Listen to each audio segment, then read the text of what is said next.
تو مجھے یہ بتائیے کہ فضائل کی کثرت سے افضلیت کا مدار نہیں ہوتا. امام برہان الدین ابراہیم للقانی نے اپنی کتاب عقد الفریق جوہرۃ التوحید کے اندر اس بات کو لکھا ہے کہ ہم اس بات کو تسلیم کرتے ہیں کہ جناب در کرار مولا کائنات کرم اللہ تعالی الکریم کے فضائل کثیر ہیں. ما جاء علی ابن فضائل کی بات اور یہ افضلیت کی نہیں. اس کو سنیے گا, آپ نے فرمایا کہ ہم اس بات کو تسلیم کرتے ہیں کہ فضائل کثیر ہیں, لیکن یہ فضائل وہ نہیں ہے جو افضلیت پر دلالت کرتے ہوں. پھر اس کے بعد جو انہوں نے آیت پڑھی اس آیت کے تحت میں نے بتا دیا. اب انہوں نے پیچھے ایک بات کی تھی, انہوں نے کہا کہ جی اعلم مولا کائنات مولا حیدر قرار کرم اللہ تعالی الکریم کو. میں یہاں پر سوال یہ کرتا ہوں کہ احناف کے ہاں قاعدہ یہ ہے کہ احناف یہ کہتے ہیں کہ مصلی پر وہ کھڑا ہوگا جو عالم ہوگا, جو بڑا عالم ہوگا. نبی پاک نے اپنی نگرانی میں کہا, اپنی نگرانی میں 17 نمازیں صدیق اکبر رضی اللہ تعالیٰ عنہ وارضہ عنہ کو آپ نے کہا کہ آپ نمازیں پڑھائیں. عدد آگے پیچھے ہو سکتا ہے. اپنی نگرانی میں کہا مرو ابا بکر, بخاری کے سینے کے اندر موجود ہے, فلیصلی بالناس, کہ کہو کہ یہ ابو بکر کو کہو کہ فلیصلی بالناس. انہوں نے کہا کہ جی علم مدار افضلیت ہے. حتیٰ کہ امام احمد نے فرمایا کہ ما جاء علی احد من الصحابۃ من الفضائل ما جاء علی علی رضی اللہ تعالیٰ عنہ, کہ جناب در قرار کے فضائل جتنے ہیں کسی اور صحابی کے نہیں ہیں, ہم اس کے انکاری نہیں ہے. وہ بھائی یہ فضل جزوی ہے. اب وہ آگے کہتے ہیں کہ وہ کسی صحابی کی نسبت نہیں ہے, اور باوجود اس امر کے کہ امام مذکور نے خلفائے ثلاثہ کی افضلیت کا حکم کیا ہے. کس نے؟ امام احمد بن حنبل نے باوجود اس امر کے خلفائے ثلاثہ کی افضلیت کا حکم کیا ہے. کیا کہہ رہے ہیں, میں بتا دیتا ہوں. کلی فضیلت کیا ہوتی ہے؟ جی میں نے آپ کو پہلے بتایا افضلیت مطلقہ اور ہے کہ کلی فضیلت اور ہے, کہ ہر وجہ سے ہر حیثیت سے اس کو آپ افضل کرا, اس کے اندر فضیلت مانو تو اس کو کہتے ہیں کلی فضیلت. وہ کس کو حاصل ہے؟ وہ کسی, یہ تو ماننے نظر ہی نہیں ہے سنت کے آنا, تو مانتے نہیں اس کو, کسی کے لیے بھی نہیں مانتے. آپ کو قرآن مجید فرقان حمید کہتے ہیں قرآن سے پوچھو کون افضل ہے. وہ بھائی قرآن سے تو پوچھ رہا ہوں. قرآن کہتا ہے اللہ کے بندو افضل وہ ہے جس کے پاس علم زیادہ ہے. قرآن سے تو پوچھ رہا ہوں, قرآن بتا افضل کون ہے. وہ کہتا ہے بتا تو رہا ہوں, وہی افضل ہے جس کے پاس علم زیادہ ہے, نالج زیادہ ہے. تو میں نے قرآن اور حدیث سے آقا علیہ الصلوۃ والسلام کی حدیث پڑھ کے بتائی کہ علی سے زیادہ کسی کے پاس علم ہی نہیں ہے. اب وہ 3 خلفاء رہ گئے رضی اللہ عنہم, ان چاروں میں افضل وہ ہوگا جس کے پاس علم زیادہ ہے. بولے نا, تو اس طرح جو افضل جسے کہیں گے کہ حضرت ابوبکر صدیق افضل ہیں, یہ مولا علی افضل ہیں, تو پہلے افضل کا لغوی معنی دیکھو, یہ فضل سے نکلا ہے. ٹھیک ہے, یہ نکلا ہے فضل سے. کسی کے پاس فضل ہوگا تو افضل ہوگا, کسی کے پاس علم نہیں وہ عالم نہیں. اسی طرح کسی کے پاس فضل نہیں تو وہ افضل نہیں. تو مولا علی علیہ السلام کے پاس جتنے فضل ہیں, یہ حضرت عمر بن خطاب کہتے ہیں, وہ کہتے ہیں دنیا میں کسی فضل کمانے والے نے علی ابن ابی طالب جیسا فضل کمایا ہی نہیں. جب انہوں نے خود مثال دی تھی, کسی کا کیمسٹری میں اتنے نمبر, کسی کا فزکس میں اتنے نمبر, کسی کا میتھ میں اتنے نمبر, وہ ایک میں اگر اس کے زیادہ بھی ہوں گے تو کوئی مانا نہیں جاتا, جمع کریں گے. تو اسی لیے میں کہتا ہوں اگر علی علیہ السلام پڑھوں فضائل 201 منٹ میں جو پڑھے تھے میں نے, اگر ٹائم دے 200 فضائل پڑھوں علی علیہ السلام کے, میں بتاتا ہوں کہ علی علیہ السلام جیسے فضائل کسی کے پاس نہیں, علی علیہ السلام جیسی عظمت کسی کے پاس نہیں. مجاہد دیکھنا ہو تو علی, عالم دیکھنا ہو تو علی, متقی دیکھنا ہو تو علی, سخی دیکھنا ہو تو علی, پھر القاضی علی, العالم علی, الہادی علی, المہدی علی, صدیق اکبر علی, فاروق اعظم علی, الشہید علی. جب یہ سارے فضائل علی علیہ السلام کے پاس ہے, آخر بھی میرا ٹائم ہے, مجھے پتا ہے, مجھے پتا ہے میرا ٹائم ہے, جب سارے یہ سارے فضائل علی علیہ السلام کے علاوہ کسی کے پاس ہے ہی نہیں, تو فضائل کو جمع کریں گے, جس کے پاس جتنی کثرت ہوگی فضائل کی وہی افضل بنے گا. تو علی کو چھوڑ کے کوئی اور افضل کیسے ہو سکتا ہے؟ اور قرآن نے جو بات کی ہے, قرآن نے کہا, آخری بات ہے, میرا بھی ٹائم ہے, مجھے پتا ہے, قرآن نے کہا ہے کہ جو خبیث ہے اور جو طیب ہے, پاک اور ناپاک, کبھی میں کسی کو ناپاک نہیں کہہ رہا, اللہ معاف کرے, فتوا لگا دے آپ مجھ پر. قرآن کا یہ کیٹاگوریکلی فیصلہ ہے کہ پاک اور ناپاک کبھی بھی ایک جیسے نہیں ہو سکتے. حسب اور نسب دیکھا جائے گا, حسب اور نسب سے بندہ اللہ ہوتا ہے, افضل ہوتا ہے. سوال بھی بھجوائے کیونکہ پروگرام پہ ختم ہو گیا, تو کل لا یستوی الخبیث والطیب, اللہ کا سونیا کہہ دے ان کو, پاک اور ناپاک ایک جیسے نہیں ہو سکتے, حسب اور نسب دیکھا جائے گا. آقا علیہ السلام فرماتے ہیں, آقا علیہ السلام آدم سے لے کے خرج تو من نکاح ولم اخرج من صفاح من لدن آدم الى ان ولدنی ابی و امی. آقا علیہ السلام فرماتے ہیں آدم سے لے کے ہمارے ماں باپ تک. اس کو مصنف ابن ابی شیبہ نے, اس کی جلد نمبر 6 حدیث کا نمبر ہے 31641, امام طبرانی نے لیا ہے, حدیث کا نمبر ہے 4728, امام ہندی نے لیا ہے, حدیث کا نمبر ہے 31870, امام حیثمی نے مجمع الزوائد میں لیا ہے, جلد نمبر 8 حدیث کا نمبر ہے 214, امام بہقی نے لیا سنن الکبریٰ میں جلد نمبر 7 صفحہ نمبر 190 ہے. آقا علیہ السلام فرماتے ہیں آدم سے لے کے ہمارے ماں باپ تک جدھر جدھر ہمارا یہ نور گیا, جس سلب میں گیا سلب پاک, جس بطن میں گیا بطن پاک. اور آقا علیہ السلام فرماتے ہیں, امام احمد بن حنبل فضائل صحابہ میں حدیث کا انٹرنیشنل نمبر 1130, قال رسول اللہ صلی اللہ علیہ وسلم كنت انا وعلی نورا بین یدی اللہ قبل ان یخلق آدم, میں اور میرا بھائی علی آدم کی تخلیق سے پہلے اللہ کے سامنے نور تھے, اور یہ نور پھر آگے ٹرانسفر ہوتا رہا, منتقل ہوتا رہا. قال رسول اللہ صلی اللہ علیہ وسلم علی نفسی, علی میری نفس ہے. قال رسول اللہ صلی اللہ علیہ وسلم علی روحی, علی میری روح ہے. قال رسول اللہ صلی اللہ علیہ وسلم علی دمی, علی میرا خون ہے. قال رسول اللہ صلی اللہ علیہ وسلم الناس من شجر شتى انا ولی من شجرۃ واحدہ. تو پھر قال رسول اللہ صلی اللہ علیہ وسلم یوم سلم هذا اليوم محمد دم دمی هذا مفرج القلوب یعنی هذا اسد اللہ وسيفه میرے آقا فرماتے علی کا خون میرا خون، علی کا گوشت میرا گوشت، میرا گوشت علی کا گوشت، علی میری روح ہے، علی میری جان ہے، علی میرا خون ہے، لوگوں کے جدا جدا شجرہ ہیں، حسب ہے، نسب ہے، میرا اور علی کا شجرہ ایک، حسب ایک، نسب ایک، ان اللہ خلق الخلق فجعلني في خير فرقة ثم جعلهم فرقتين فجعلني في خير فرقة ثم جعلهم قبائل فجعلني في خير قبيلة ثم جعلهم بيوت فجعلني في خير بيت وخير نسب. میرے آقا فرماتے اللہ نے طبقات بنائے، سب سے اعلیٰ طبقہ ہمارا بنایا، اللہ نے قبیلے بنائے، سب سے اعلیٰ قبیلہ ہمارا بنایا، اللہ نے گھرانے بنائے، سب سے اعلیٰ گھرانہ میرا بنایا، اللہ نے حسب نسب بنائے، سب سے اعلیٰ نسب میرا بنایا. ان اللہ اصطفى کنانہ من ولد اسماعیل، میرے آقا فرماتے اللہ نے اسماعیل کی اولاد میں سے کنانہ کو چن لیا، واصطفى قریش من کنانہ میں سے قریش کو چن لیا، واصطفى بنی ہاشم من قریش، پھر قریش میں سے بنی ہاشم کو چن لیا، پھر بنی ہاشم کو چن لیا. پتہ چلا اب میں شجرہ پڑھ دوں آپ کو آدم سے لے کے شجرہ حضور فرماتے ہیں، بات سنیں، حضور فرماتے ہیں ادھر تک حتی اقرہ فی صلب عبد المطلب. میرے آقا فرماتے ہیں عبد المطلب تک نہیں بدوں گا، سرکار فرماتے ہیں سرکار عبد المطلب تک، سرکار عبد المطلب تک ہمارا نور ہے. کس کا؟ علی اور نبی کا. کہ فرمایا رسول اللہ صلی اللہ علیہ وسلم علی منی وانا من علی، وفی روایت یا علی انت منی وانا من کا مخاطب کسی کا، علی تو مجھ سے میں تجھ سے. فرمایا علی نسلی، علی میری اصل ہے. اور فرماتے ہیں سرکار عبد المطلب تک محمد علی کا نور ایک، یہاں سے وقسمہ قسمین فقسمہ قسمین، یہاں سے نور دو حصوں میں تقسیم ہوا، قسمین ایک قسمین الہ عبداللہ اور قسمین الہ ابو طالب. اور علی کا نور سرکار ابو طالب کی طرف چلا گیا اور میرا نور سرکار عبداللہ کی طرف چلا گیا، اور سرکار ابو طالب کے صلب پاک سے نور حضرت فاطمہ بنت اسد رضی اللہ تعالی عنہ کے اپنے پاک میں آیا اور وہاں سے خانہ کعبہ میں علی ابن ابی طالب کا ظہور ہوا. مجھے بتائیں پھر پڑھوں میں، یہ تو تھا علی کا حسب اور نسب، میں پڑھوں حضرت ابو بکر صدیق کا نسب. میری بات سنیں نا، میں مولا کا نسب بڑا سے میں پڑھوں میں حضرت ابو بکر صدیق کا نسب. ابھی پتہ کرتے کون نسب سوال کا جواب نہیں دیا. ایک منٹ حضرت آپ یہ سنیں، مجھے پڑھنے دیں. اویس بھائی آپ آخری ٹرم مجھے دیں، پوری نہیں ہوئی ابھی. پڑھیے گا جی، بالکل صحیح. آخری ٹرم آپ مجھے دیں.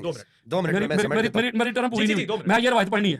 ابھی رک جائیے کیونکہ بہت سارا آپ نے پوچھ لیا نا، آپ نے جوابات بھی دینے. وہ 2 منٹ. سب سے پہلی بات یہ کہ انہوں نے یہ جو روایت پڑھی ہے یہ والی کہ دربت والی والی، اس کا جو راوی میں نے آپ کو لکھ کے دیا کون سا راوی پڑھیں ذرا. پہلا راوی جو میں نے لکھ کر دیا ہے یہ ضعیف حدیث ہے. جی ادھر لیں. جی یہ اس کے پہلے راوی کے اوپر کیا حکم لگتا ہے؟ لؤلؤ بن عبداللہ المقتدری کی توثیق یہ کبھی بھی نہیں کر سکتے. ضعیف حدیثوں سے آپ افضلیت ثابت کریں. میں پہلے کہہ چکا ہوں یہ فضائل پڑھ پڑھ کے اوپر ایسے چھلانگے مار کے بھائی بات فضائل کی نہیں ہے، بات افضلیت کی ہے مولوی صاحب. اور دوسری بات یہ ہے کہ یہاں پر میں یہ بات آپ سے عرض کر دوں تو پھر اس طرح 885 حدیثیں اگر آپ یہ بات کر رہے ہیں تو 885 حدیثیں مخدوم محمد ہاشم ٹھٹوی رحمہ اللہ نے یہ حدیثیں پڑھ پڑھ کے تو مسئلہ نہیں ہوگا. مسئلہ تب حل ہوگا کہ جب آپ نے کہا قرآن پھر آپ نے کہا حدیث، بات افضلیت کی ہے، بات افضلیت آپ ثابت کرو. میں نے آپ کو روایت پڑھ کے دکھا دی، میں نے آپ کو مولا کائنات خود کیا فرماتے ہیں، مولا کائنات خود کیا فرماتے ہیں. آپ فرماتے ہیں لا اجد احدا فضلنی علی ابی بکر و عمر الا جلت حد المفتری. یار علی کی بات مانو، علی والی بنو، علی کی بات مانو. علی خود کیا کہہ رہا ہے رسول اللہ حتی عرفنا ان عبداللہ ابو بکر. یار خدا کے لیے امت کو تقسیم نہیں کرو. پڑھ کے دیکھیں. اور حدیث سے صحیح ہے، حدیث سے صحیح بخاری میں بیچ کے علی جو پڑھتے ہیں، بخاری آتا ہے، بخار ان کو بخاری نہیں آتی. جب انہوں نے کلمہ پڑھا تو اپنے گھر آس بن وائل لانتی جہنمی جس نے تاجدار کائنات کو معاذ اللہ اب تک کہا، جس کی مذمت پہ سورہ کوثر نازل ہوئی ہے، اس نے جا کے کہا کہ عمر بن خطاب گھر میں کیوں بیٹھ گئے ہو؟ وہ کہتے ہیں مجھے میری قوم مار دے گی، میں اس لیے بیٹھ گیا ہوں، میں نے تو کلمہ پڑھ دیا، مجھے قوم مار دے گی. اس نے کہا پریشان کیوں ہوتا ہے، میں تجھے اپنی امان میں لیتا ہوں. انہوں نے باہر نکل کے اعلان کیا خبردار سے کوئی کچھ نہ کہے، یہ میری امان میں ہے. بھائی قتال کدھر ہے ان کا، لڑائی کدھر ہے ان کی، جہاد کدھر ہے ان کا؟ وہ تو نبی کے دشمن کی پناہ میں بیٹھ گئے ہیں. آپ کا کوئی دوست یار ہو اور آپ کے دشمنوں کی پناہ میں چلا جائے، اس پارٹی میں جا چلا جائے. اور یہی سیم طریقہ حضرت ابوبکر صدیق نے بھی کیا تھا جب حبشہ کی طرف ہجرت کر رہے تھے، وہ بھی دشمن کی پناہ میں جا کے بیٹھ گئے تھے. میری بات سنیں، ان کا قتال تو دکھائیں، ان کی لڑائی دکھائیں. بدر میں دکھائیں کتنے بندے مارے، احد میں کتنے بندے مارے، خندق میں انہوں نے کتنے بندے مارے، حنین میں کتنے بندے کافر مارے انہوں نے، خیبر میں انہوں نے کتنے بندے مارے بتائیں. بلکہ اس کے برعکس یہ سنیں ذرا، اس کے برعکس یہ میں روایت پیش کرنے لگا ہوں. اس کو امام جلال الدین سیوطی نے بھی لیا ہے اور امام طبری نے اپنی تفسیر میں اس کو لیا ہے. بڑی خاص بات ہے اویس بھائی. اور یہ سورہ آل عمران کے ذیل میں انہوں نے لیا ہے، صفحہ نمبر 172 ہے 72. اور یہ کتاب چھپی ہوئی ہے اپنا مدینہ المنورہ کی. حضرت عاصم بن کلیب رضی اللہ تعالیٰ عنہ روایت کرتے ہیں، وہ کہتے ہیں کہ حضرت عمر بن خطاب رضی اللہ تعالیٰ عنہ خطبہ جمعہ دے رہے تھے. جب وہ اس آیت مجیدہ پہ پہنچے نا، ان الذین تولوا منکم یوم التقى الجمعان، کہ اس وقت جب تم منہ پھیر کے بھاگ گئے تھے تم لوگ، جب 2 جماعتیں ہمارے سامنے تھی، تو یہ کہہ کہ حضرت عمر بن خطاب کیا کہہ رہے ہیں؟ وہ کہتے ہیں کہ ففررت حتى صعدت الجبل، لوگوں میں بھی احد کے دن میں بھی بھاگ گیا تھا اور میں پہاڑ پہ چڑھ گیا تھا. آگے جملہ سنیے گا، آگے فرماتے ہیں فلقد رأیتنی انزو کا اننی اروا، میں اس طرح بھاگ بھاگ کے پہاڑ پہ چڑھ رہا تھا جیسے وہ پہاڑی بکرا نہیں بھاگتا، اس طرح میں بھاگ کے پہاڑ پہ چڑھ گیا تھا. یہ کون کہہ رہے ہیں؟ حضرت عمر بن خطاب خود کہہ رہے ہیں کہ میں جو ہے نا وہ احد سے بھاگ گیا تھا. اب آگے ایک اور بات ہے بڑی خاص، یہ صحیح بخاری کے حدیث دینے لگا ہوں.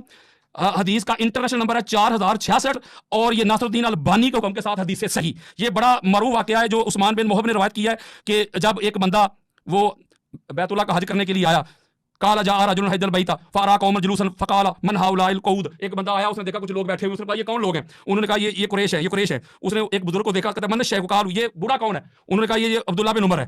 جب عبداللہ بن عمر کے پاس عمر جو بھاگے, یہ حوالہ پوچھنے کو عبداللہ بن عمر میں نے دیا ہے آپ کے سامنے, نام لے کے میں نے توجہ نہیں تھی, میں نے نام لے کے دیا, اگلا بھی سن لیں, وہ بتاتا. وہ کون سا تھا وہ ذرا وہ بتا. امام تبری جلال الدین سیوطی کی در منصور اور تفسیر امام تبری کی, دونوں میں. ابھی اور دیتا ہوں, سنیں, ابھی ریٹرن میں ہے, سنیں اویس بھائی, سنیں. صحیح بخاری دے رہا ہوں نا, میری بات سنیں نا, میں جلدی جلدی اب آپ سے گزارش کرتا ہوں جو حدیث میں جملہ ہے وہی نقل نہیں وہی نہ وہ فرار کا لفظ, تو فرار کا کیا مطلب ہے کہ لڑائی کرنا؟ میں فرار کی بات کر رہا ہوں. یہ اب سنیں نا, یہ بات 4066 صحیح بخاری, صحیح بخاری, صحیح بخاری. جب وہ بندہ حضرت عبداللہ بن عمر کے پاس پہنچا, اس نے آ کے پتا عبداللہ بن عمر سے سوال کیا, پہلا سوال کیا اس نے کہا یہ جو گھر ہے نا خانہ کعبہ, اس کی حرمت کی قسم دے کہتا ہوں بات سچ کیجیے گا. انہیں پوچھو. وہ کہتے کیا کہتے, اتعلم ان عثمان بن عفان فر یوم احد, آپ اس بات کی تصدیق کرتے ہیں کہ عثمان بن عفان غزوہ احد میں بھاگ گئے تھے؟ فرار وہی نا, عربی کا لفظ کو ترجمہ کیا کروں یار عربی کا لفظ میں بھاگ, اچھا فرار عربی کا لفظ کو ترجمہ کیا کروں؟ تو فرار بھاگ نہیں ہوگا نا, بھاگ گئے تھے, تشریف لے گئے تھے. ہاں جی تشریف لے گئے, تشریف لکھا ہی نہیں, تشریف کچھ دشمنوں کی طرف کی تھی, انہوں نے نہیں لکھا, میں قرآن میں بتاؤں گا, دشمنوں کی طرف کی تھی, عبارت پڑھ دے وہ پڑھ رہا ہوں. انہوں نے کہا جب انہوں نے پوچھا نا کہ حضرت میں احتجاج وہ بھاگ گئے دشمنوں کی طرف کی تھی, یہ غلط بات ہے. میں قرآن سے پڑھاتا ہوں. یار یہ کس کو کہہ رہے ہیں یار, یہ کیسا آدمی ہے یار؟ حضرت عمر نہیں اویس بھائی آپ کہتے ہیں کہ آپ سنیے, میں آپ کو ایک بات بتاؤں, میں نے دونوں کو دہرا دیا, جملہ جو عبارت میں وہی استعمال کریں. فلا تولوہم الادبار, اپنی تشریف دشمن کی طرف نہ کیا کرو. میں قرآن دے رہا ہوں یار یہ بے ادبی ہے یار. ادبار فلا تولوا ادبار, فلا تولوا, یار بھائی آپ قرآن کا ترجمہ کرتے ہوئے آپ تشریف کو دوبر کسے کہتے ہیں؟ دوبر, واٹ از دی اویس بھائی بات آگے نہیں چلی, آگے بات آگے دوبر کسے کہتے ہیں؟ او بھائی یار میں جو لکھا, میں نے شروع میں حلف دیا تھا, میں نے ویس بھائی شروع میں حلف دیا تھا کہ وہ بندہ جانتی ہے جس کے دل میں کسی کی گستاخی اور بے ادبی ہے, لیکن جو روایت لکھی میں پڑھوں نا, آگے بڑھے. اچھا جب انہوں نے عبداللہ بن عمر سے پوچھا, آپ عربی بھی پڑھ دیں گے کافی, انہوں نے پوچھا کہ وہ کیا وہ بھاگے تھے؟ انہوں نے کہا نام, ہاں وہ بھاگے تھے. آگے چل کے انہوں نے کہا کہ بے شک اللہ نے ان کو معاف کر دیا ہے, اللہ نے ان کو, تو میں بھی کہہ رہا ہوں معاف کر دیا, لیکن انہوں نے تصدیق کر دیا کہ وہ واقعی بھاگے تھے. اگلی بات ٹھیک ہو گیا. اس کا مطلب ہے قرآن یہ کہہ رہا ہے بیٹھے ہوئے لڑنے والے برابر نہیں, بیٹھے ہوئے لڑنے والے برابر نہیں. تو لڑائی کرنے والا, قتال کرنے والا عہد میں, اور جانے والے, چلو میں ادبی جملہ کہہ دیتا ہوں, جنگ سے جانے والے وہ برابر کیسے برابر؟ چھوڑے مولوی صاحب تو کہتے ہیں نہیں وہ علی سے افضل ہیں, جو قتال کر رہا ہے, جو جنگ کر رہا ہے وہ بھی کھڑے ہیں, پاک سیدہ بھی کھڑی ہے مصیبت کی گھڑی میں, وہ افضل نہیں. اور جو نبی کو چھوڑ کے چلے گئے, اور آگے جو قرآن نے اب کہیں گے کہ اس کا بھی ترجمہ, میری بات سنیں نا, کنکلوڈ کروں گا. یہ میرا پہلے بھی ٹائم تھوڑا میں نے شاہ صاحب کو دے دیا تھا, اس میں 1 منٹ مجھے دے دیجیے گا. یہ سنیں, یہ جو اگلی بات کریں گے قرآن ترجمہ مجھے آپ کر دیجیے گا یار, میں نہیں کرتا.